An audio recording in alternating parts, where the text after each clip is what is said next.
one team that is exciting, and that would be the Kentucky Wildcats. De'Aaron Fox balled out against UCLA, beating Lonzo Ball. 39 points for De'Aaron.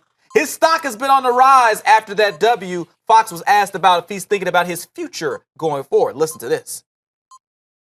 For me, I'm not worried about that. You know, we're still playing basketball, so I'm not thinking about leaving. If things go as planned, we still have 3 games left, so that's not on my mind right now.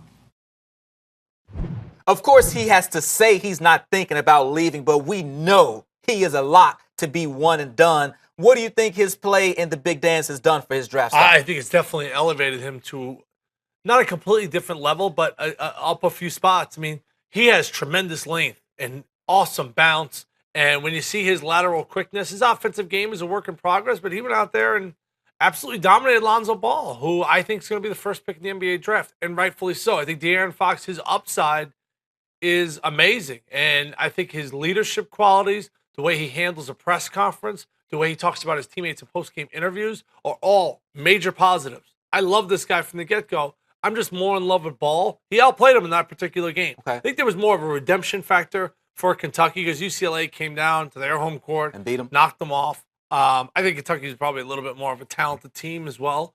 But for De'Aaron Fox, I think the hardest part for him and Coach Calipari with all these freshmen, it's not now. It's like January 12th, and you got an SEC conference game. That's when it's hard to motivate guys because they know why they came to Kentucky. It was to play in these games, right, to go to the Final Four. They know that this is a finality. Like, this is the last time they're ever wearing a Kentucky jersey. But those conference games. Oh, boy. Yeah, the doldrums, so to speak. Like playing like a Missouri on like a Thursday night. They're like, dude. NBADraft.net had Fox as number 4 pick. You think he's a lock to go top 5? That's a great question. I can't answer that question because do the Celtics need a point guard? It depends on how you look at Isaiah Thomas. So do the Lakers need a point guard?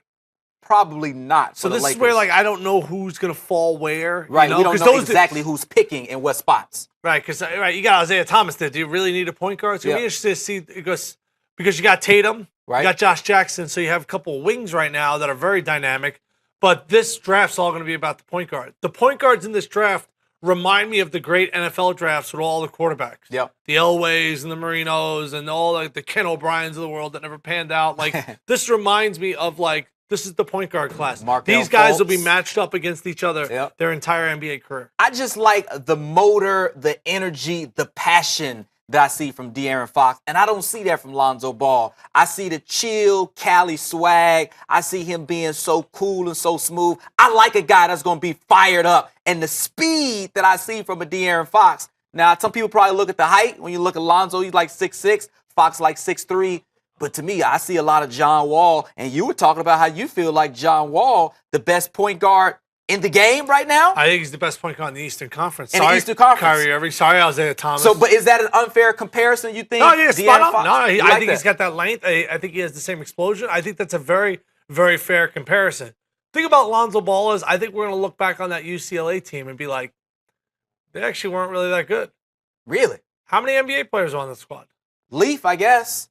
You have to think maybe Bryce will get a chance. Stop. No, with the shooting? Welsh? No. Holiday, his brother. He got 2 brothers in the NBA. Yes. We can't continue the family legacy. My dad played in the NBA. Doesn't mean I played in the NBA. I think we're gonna look back and be like, hey, Fox played with Monk. And he Bam. played with like 2 guys that are gonna be lottery picks. Yeah. You know, and Isaiah Briscoe he'll probably get a shot too. TJ Leaf was going to Arizona, and then once they got Laurie Markkinen and Sean Miller cut him from a USA basketball team, they were like, yeah cool, we have Markkinen. Bye bye. And he's had an awesome year. I think Ball makes all those guys better. Interesting conversation. We won't have an answer until who has the better pro career. We won't have an answer for like 8 years. Yeah, many years to come. But Fox and Ball, both of those guys will be legit point guards at the next